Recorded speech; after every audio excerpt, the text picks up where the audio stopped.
bet 3. Why don't you love me? And I wanted to talk a little bit about my new player experience. And I made a video yesterday, and the issue I was having was that I started a new player account, and I logged in. I've been playing the game for 4 days. I looked at the top of my arena, and there were a lot of people with 10 million TCP, and Run started his account, a couple days before me, and there was, like a million TCP guy and a 300,000. And I just was like a little salty, and I just was like, I wanted to have the same experience that Run was getting.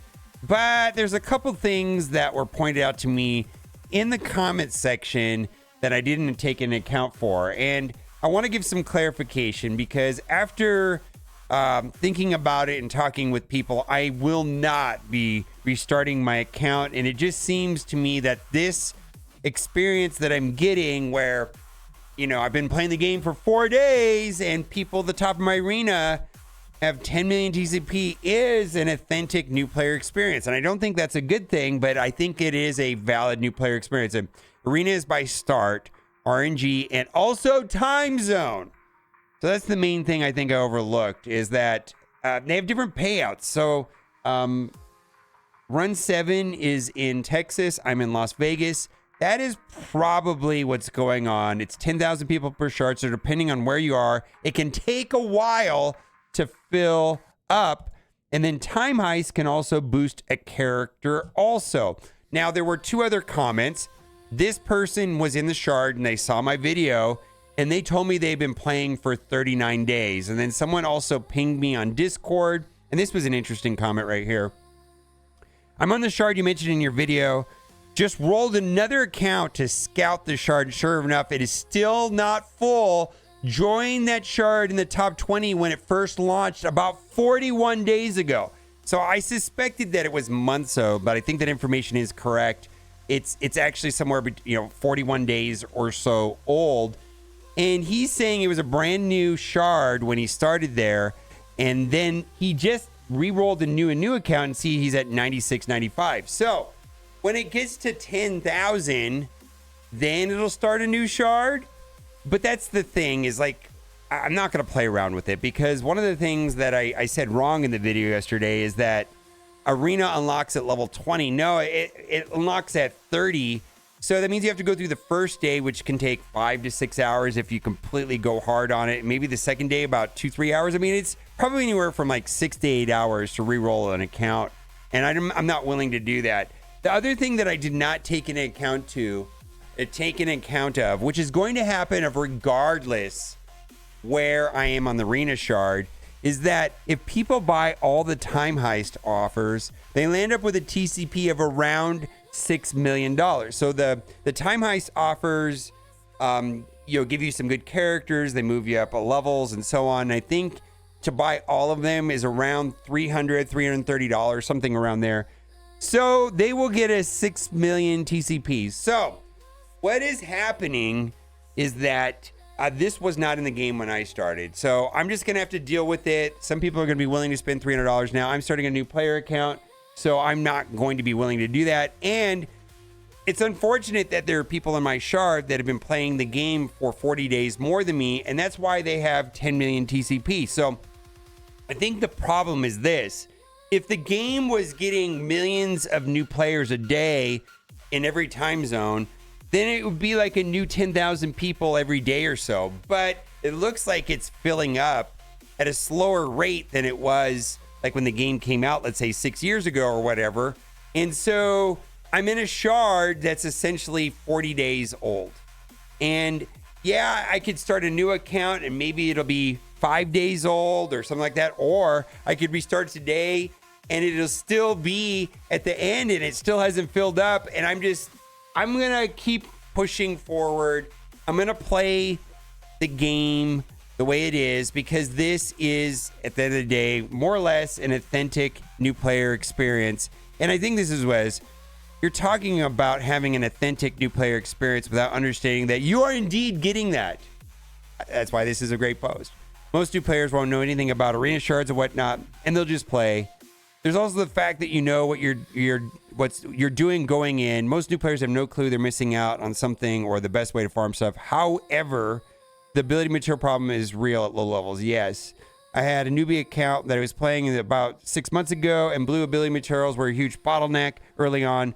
By the time I got to needing T3s, I had thousands of them available because I was held back on the T2s. And of course, about 9 months, that account got to level 95. I did DD1 and unlocked Apocalypse. The new player experience could be better, but it should be retooled having steady progression rather than being a bunch of stuff at the start that new players may get overwhelmed by. So I'm going to stick with it. It does appear that I'm getting a new player experience that's authentic, and I'll just deal with the 10 million people, and it is what it is. Also, there was a rework to the end of season rewards with Crimson Gear. So this is a payout that happens every 2 weeks, and it's a lot better than it was before. Before, between 1,000 and 5,000, 1,001 and 5,000, there was no Crimson Gear at all. There was none, right? None at all. And then also right here, this was not available. This particular orb was not available unless you placed in the top 100 alliances. They also changed the amount of points awarded for doing 100%. So that's going to make it a little bit more competitive if an alliance is willing to do 100%, which is nightmare because holy moly, invaders are just complete trash. Also, looks like the poll has wrapped up, and Man Thing won. I got to say that in general, I feel like there were two camps on this. Players that didn't care, and then the players that did care wanted both. And I don't feel like that's the right way to do a poll. I mean, the large percentage of players just didn't care, and the ones that actually do were upset that they had to choose between the one or the other, and they really wanted both. So I think that's kind of a miss. Video will be out tomorrow for War about Out of Time. I use this particular counter, and because this particular counter uses Lizard against Out of Time and War, I have to use something different versus Infestation, so that video will have that. Also, some information came in Archangel. There's something wrong with the damage multiplier for Cabal and Cosmic Crucible not working properly. It appears to be applied to everyone. They fall below that HP threshold. Everyone's getting about 200 damage buff when below 25%. And then he said, next week it'll work as intended. So this appears to me that Cabal is working a certain way right now, and it will get better. So this could be a correction to the way the Cabal team works, and then they will be effectively be getting a buff status greater than what it's getting right now. Is Omega Red still good? So I recently started playing the game again after like 3-year break. Just unlocked Omega Red and still wonder if he's good or worth leveling up with Avengers. And Nick Fury, I'm sure I have been severely power crept now in order to 6-star him. Thanks. So here's the thing. Omega Red is 1,000% situationally good. There's better options, but I get use out of him. I definitely get use out of him inside of Alliance War. And then I want to say he's like B tier situationally good inside of Cosmic Crucible. Now, here's the thing is like, should I be using him inside of Dark Dimension 7 or 6? I think I used him in 6, and I was pretty happy with him, right? He's got trauma and he's got percent health damage, and he kind of heals himself. But if I'm comparing Omega Red to other legendaries, I think that Black Cat and Green Goblin are just absolutely better. And then we can have a debate about, let's say, Red Hulk, Morgan Le Fay, and maybe even Nova. So I'm not really sure if Omega Red will fit into one of these last 3 slots for me in Dark Dimension 7. But I do know that there's going to be another legendary coming to the game. And the teaser is that it's going to be Old Man Logan or Wolverine or something. We don't know exactly, but I'm sure it's tied to the movie that's coming out. And that is probably the one I'm the most certain of. And I think when I did the video with Beta Ray, he was mostly confident in Red Hulk and Nova. And then the 5th was probably the next legendary. And I'm not really sure if Omega Red is in that conversation. So to answer your question, he's okay. He's pretty good. He's definitely not trash. I do like him. And then lastly, they are selling Crimson Gear now. Oh, big surprise. And so this is like $100 for some Crimson Gear. If you're in the market, I'm not personally in the market for Crimson gear, but I know some people are. Let me know what you think in the comment section. As always, thanks for watching. Bye for now.